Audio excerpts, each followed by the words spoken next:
I can't take it anymore. I'm ending it. Tonight. Finally! It's about time you did. Good for you, girl. 3 days later, and they're back together. Of course. And I'm the fool once again. I want you to take a minute and think of a friend that's always crying on your shoulders, complaining about her awful boyfriend. Yep, that one.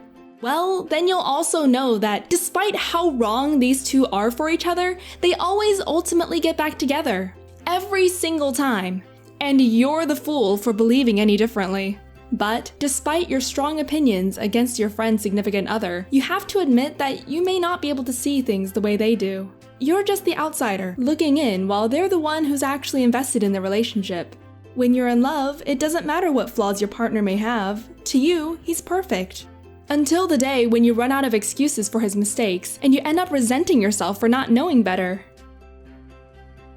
Researchers have come up with a theory for this sort of situation. They call it the Endowment Effect. The Endowment Effect occurs when someone irrationally overvalues an object after placing ownership on it. So, when you're invested in a person, you're more likely to place greater value on that person than others would. This is what helps us see past the things in our partners that others may think are unattractive. It helps us forgive our partners when they do things to betray us, like cheating. Or, even when they hurt us physically, we come up with excuses for them, all because of our attachment and familiarity with them. To study the extent of the endowment effect, Duke University came up with an experiment known as the basketball ticket experiment, where students competed in a game to win tickets to the university's basketball game. Many students came out to participate with the knowledge that only few could win. Once the winner was announced and interviewed, it turned out that they gave the tickets a value equivalent to $2,400. But when other students were asked how much they would buy that same ticket for, most gave an average of only $170. It seemed that the winners who were in possession of the tickets gave it 14 times more value than those who didn't win.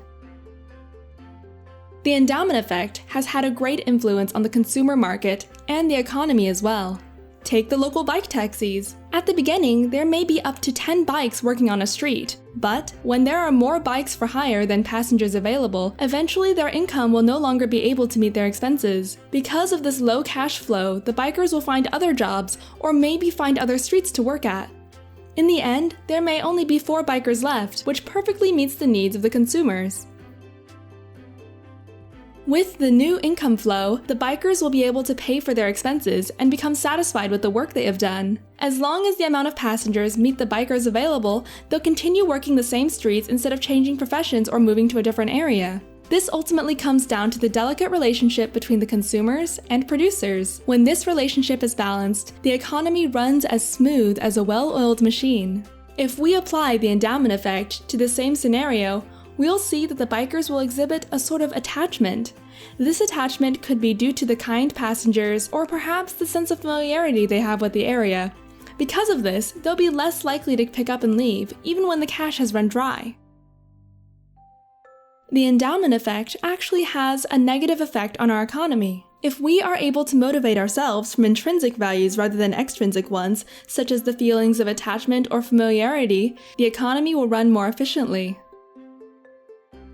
Those who are able to withstand the negative effects of endowment will be able to take advantage of the economy to their full capacity. For example, if you find out the price of your house has skyrocketed and you're able to overcome your feeling of attachment to the house, you'll be able to sell the old house for a great profit. This money can be used to buy a new house, or used as a source of other investments. Same thing can be said about the relationships we have in life. Maybe the reason you've kept a person around for so long despite how wrong you are for each other is because you're too attached or simply afraid of being alone. Or maybe you like having someone who belongs to you. Whatever it may be, if you're able to overcome the endowment effect, you'll find that there are much better ways to spend your time and energy with people who truly appreciate you.